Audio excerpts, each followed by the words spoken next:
So if you want to change the world, start off by making your bed. If you make bed every morning, you will have accomplished the first task of the day. It will give you a small sense of pride, and it will encourage you to do another task, and another, and another. And by the end of the day, that one task completed will have turned into many tasks completed. Making your bed will also reinforce the fact that the little things in life matter. If you can't do the little things right, you'll never be able to do the big things right. And if by chance you have a miserable day, you will come home to a bed that is made, that you made. And a made bed gives you encouragement that tomorrow will be better.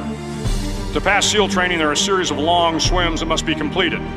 One is the night swim. Before the swim, the instructors joyfully brief the students on all the species of sharks that inhabit the waters off San Clemente. They assure you, however, that no student has ever been eaten by a shark, at least not that they can remember. But you are also taught that if a shark begins to circle your position, stand your ground. Do not swim away. Do not act afraid. And if the shark, hungry for a midnight snack, darts towards you, then summons up all your strength and punch him in the snout, and he will turn and swim away. There are a lot of sharks in the world. If you hope to complete the swim, you will have to deal with them. So if you want to change the world, don't back down from the sharks. Over a few weeks of difficult training, my SEAL class, which started with 150 men, was down to just 42. There were now 6 boat crews of 7 men each. I was in the boat with the tall guys, but the best boat crew we had was made up of the little guys, the Munchkin crew, we called them. No one was over 5'5". The Munchkin boat crew had 1 American Indian, 1 African American, 1 Polish American, 1 Greek American, 1 Italian American, and 2 tough kids from the Midwest. They out-paddled, outran, and outswam all the other boat crews. The big men in the other boat crews would always make good-natured fun of the tiny little flippers the Munchkins put on their tiny little feet prior to every swim. But somehow these little guys from every corner of the nation and the world always had the last laugh, swimming faster than everyone and reaching the shore long before the rest of us. SEAL training was a great equalizer. Nothing mattered but your will to succeed, not your color, not your ethnic background, not your education, not your social status. If you want to change the world, measure a person by the size of their heart, not by the size of their flippers. The 9th week of training is referred to as Hell Week. It is 6 days of no sleep, constant physical and mental harassment, and 1 special day at the Mud Flats. The Mud Flats are an area between San Diego and Tijuana where the water runs off and creates the Tijuana Sloughs, a swampy patch of terrain where the mud will engulf you.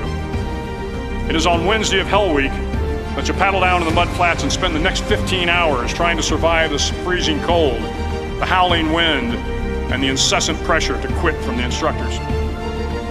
As the sun began to set that Wednesday evening, my training class, having committed some egregious infraction of the rules, was ordered into the mud.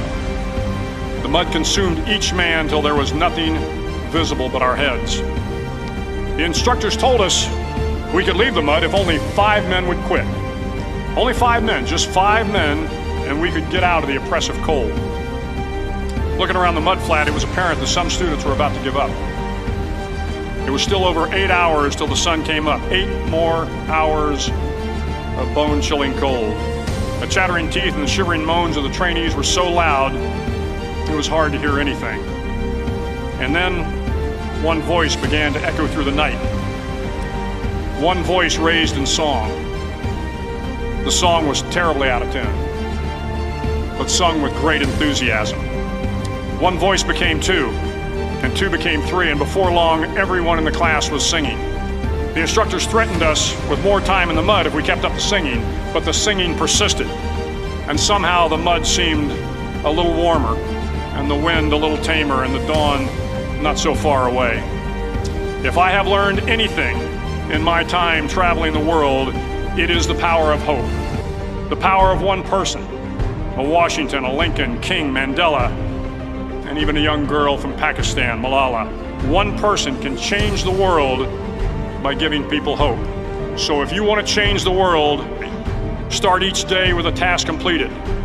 Find someone to help you through life. Respect everyone. Know that life is not fair and that you will fail often. But if you take some risks, step up when the times are the toughest, face down the bullies, lift up the downtrodden, and never ever give up.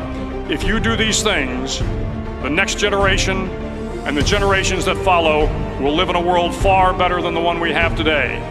And what started here will indeed have changed the world for the better.